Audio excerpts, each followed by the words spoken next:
नमस्कार, मैं GRS news के लिए गिरीश शेखर। घर घर में सिंदूर बांटने की योजना फेल होने के बाद अब फिर से भारतीय जनता पार्टी के प्रवक्ताओं, उनके सांसदों और मंत्रियों को भी एक काम मिलने वाला है,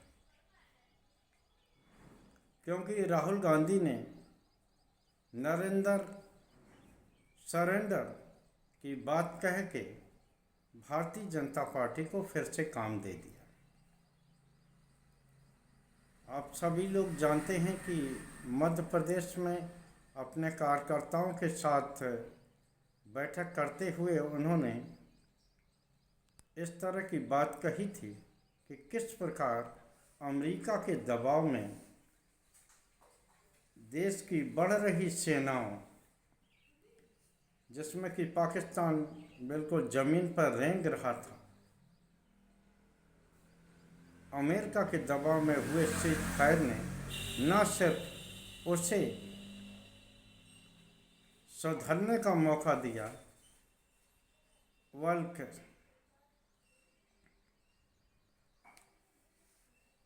विश्व बिरादरी में भी वो जगह जगह देशों का दौरा करके दिखाने का प्रयास कर रहा है किस प्रकार भारत बिना सबूत उसे आतंकवाद का सरगना ठहराता रहता है।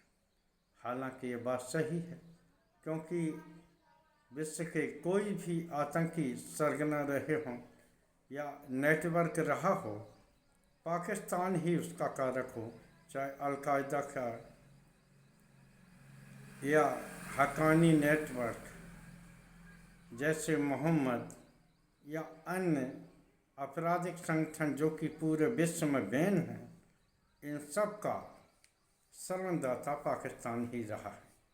लेकिन आश्चर्य की बात है कि अमेरिका जैसे देश जो खुद 9/11 में ट्विन टावर पर हुए हमले में आतंकी घटना की गवाह रहे हैं,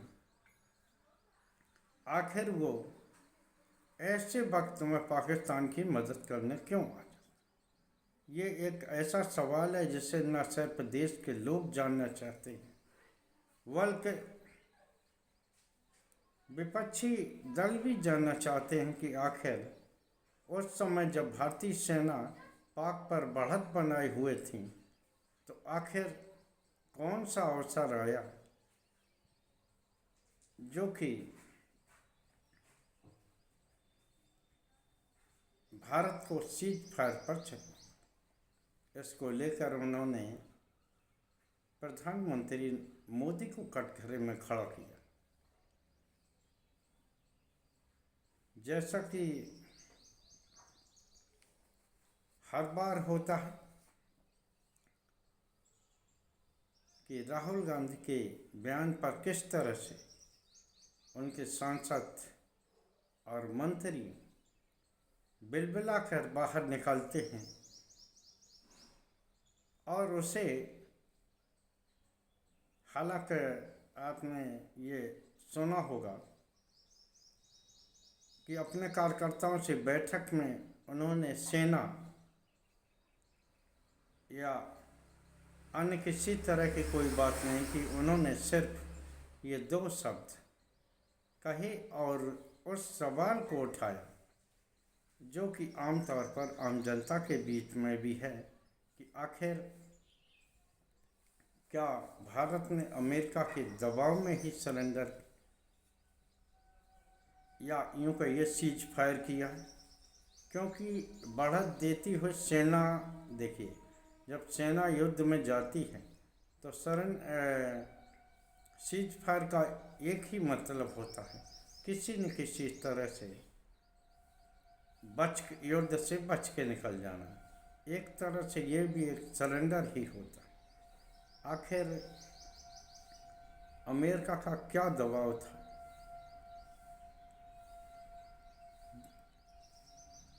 लेकिन देश के प्रधानमंत्री चुप हैं और दूसरी ओर उनके दोस्त अमेरिका के राष्ट्रपति डोनाल्ड ट्रंप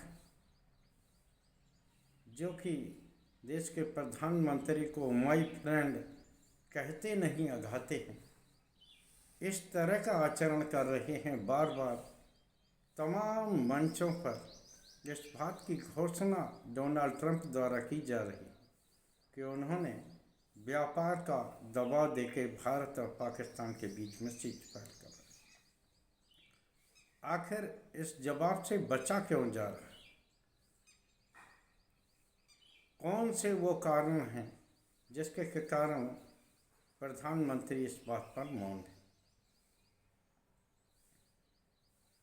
आखिर छोटी छोटी बातों पर ट्वीट करने वाले इतनी बड़ी, जो कि अमेरिका बार बार न सिर्फ अपने यहाँ बुलाकर अपमानित करता है, बल्कि देश की संप्रभुता और प्रतिष्ठा पर भी लगातार आघात करता है, और देश के प्रधानमंत्री चुप रहते। जब इस संबंध में विपक्षी दल जब सवाल उठाते, संसद का विशेष सत्र बुलाने की बात कही जाती है, मांग करते हैं, तो उन्हें न सिर्फ आतंकियों का सिरमौर और मुसलमानों के वोट बैंक और सेना के शौर्य के उपहास कराने वाले और जोड़ दिया जाता है। आप सभी लोग जान लीजिए कि प्रधानमंत्री से सवाल करना, उनकी नीतियों की आलोचना करना देश का विरोध नहीं। आज पूरा देश ये जानना चाहता है कि जब हम बढ़त में थे, ऐसी स्थिति में थे कि हम पाकिस्तान को सबक सिखाने वाले थे, आखिर वो कौन सी परिस्थितियां हुई कि जिसके कारण हमें अपनी बढ़ती सेनाओं को रोकना पड़ा? निश्चित तौर पर, लेकिन जैसा कि सत्ताधारी दल का रवैया रहा है, सरकार का रवैया रहा है कि वो सिर्फ मुद्दे से लोगों को ध्यान भटकाने के लिए किस प्रकार से वो विभिन्न मुद्दों की ओर नए मुद्दे पैदा करके ध्यान भटकाने की ओर अपनी ऊर्जा लगाते। पहले 9 जून से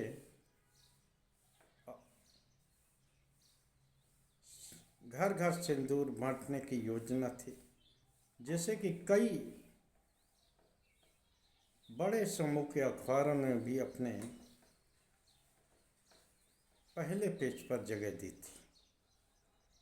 लेकिन जब इस बात की आलोचना होने लगी पूरे देश स्तर पर, खासकर महिला समुदाय में, तो भारतीय जनता पार्टी विवश हुई और उन्होंने इस न्यूज़ को ही फेंक करा। अब चूँ वो कार्यकर्ता क्या करेंगे, क्योंकि तिरंगा यात्रा हो गया, ऑपरेशन सिंदूर के नाम पर 32 देशों से हमारे प्रतिनिधिमंडल घूमकर लौट आए, कुछ आने वाले हैं।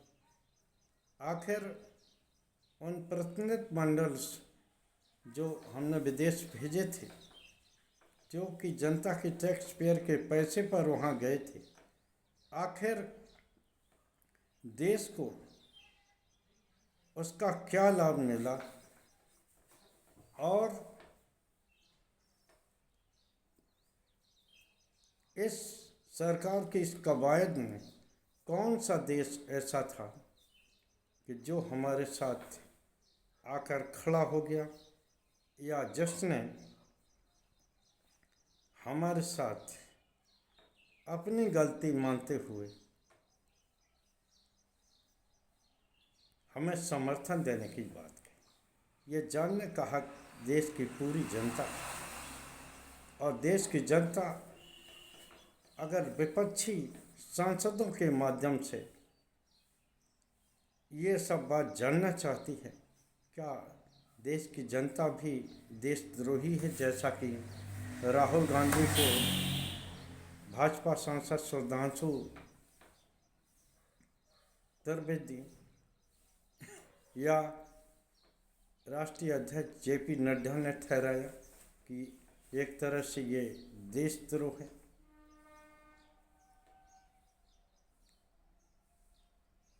आखिर जनता किसके माध्यम से ये सब जानकारी ले? क्या उन भोंपू मीडिया के माध्यम से, जो कि बीच युद्ध में इस्लामाबाद पर तक कब्जा कराए दे रही थी सेना का, लेकिन बाद में पता लगा कि ये सब खबरें फर्जी हैं, जिसके लिए कई चैनलों ने माफ़ी भी मांगी। सदन ही ऐसा उचित माध्यम होता है कि जो आम जनता की आवाज़, उनकी भावनाओं को प्रदर्शित करने का एक मंच। अब सरकार 47 दिन बाद मानसून सत्र को बुलाने की बात कह के विशेष सत्र बुलाने से परहेज कर। अच्छा ये रहता सभी वो सांसद जो शामिल हुए थे उनके आने के बाद सरकार केवल 1 ही 2 दिन का विशेष सत्र बुला लेती और उसमें इस बात की जानकारी दी जाती कि आखिर विदेशों में भेजे गए प्रतिनिधिमंडल से देश को क्या लाभ हुआ है। ऑपरेशन सिंदूर के बाद कौन सी ऐसी परिस्थिति आई कि जिसमें बढ़ती सेनाओं को रोककर सीज फायर किया गया? ये सवाल किसी एक पार्टी विशेष का नहीं है, न ही किसी व्यक्ति विशेष से जोड़ा है जिसके कारण उसकी छवि खराब हो जाएगी, बल्कि ये देश की प्रतिष्ठा से जुड़ा हुआ मामला है। जिस तरह से अमेरिकी राष्ट्रपति बार बार भारत को नीचा दिखाने की कोशिश कर रहे हैं, उनके अधिकारी बार बार धमकी दे रहे हैं कि वो रूस से सामान खरीदता है, भारत को अब हमसे सामान खरीदना चाहिए, और ये भी भाषा उनकी दबाववश होती है। तो आखिर क्यों न देश की जनता ये जाने, या उसके जानने का हक है कि आखिर कौन सा वो कारण है जिसके कारण देश के प्रधानमंत्री मौन हैं और वो जनता से जुड़ी बातों का जवाब देना नहीं चाहते। केवल सवाल उठाने वालों को राष्ट्रद्रोही कह देना, आतंकवादियों का सिरमौर कह देना, इससे बात बनने वाली नहीं है। क्योंकि भले ही अभी वो सरकार विशेष सत्र की बात टाल दे, लेकिन आप तय मानिए मानसून सत्र में भी विपक्ष ये सभी प्रश्न पूछेगा और सरकार निश्चित तौर पर जवाब नहीं देगी, क्योंकि जवाबदेही से बचने ही के कारण ही विशेष सत्र बुलाने से परहेज किया जा रहा है। आज के ब्लॉग में बस इतना ही। जय हिंद, जय भारत। आप सभी लोगों से निवेदन है कि हमारे इस चैनल को सब्सक्राइब करें, प्यार दें और कमेंट करके हमें सहयोग प्रदान करते रहें। आज के ब्लॉग में बस इतना ही। जय हिंद, जय भारत। कल फिर किसी नए मुद्दे पर आपके साथ जुड़ने का प्रयास करें।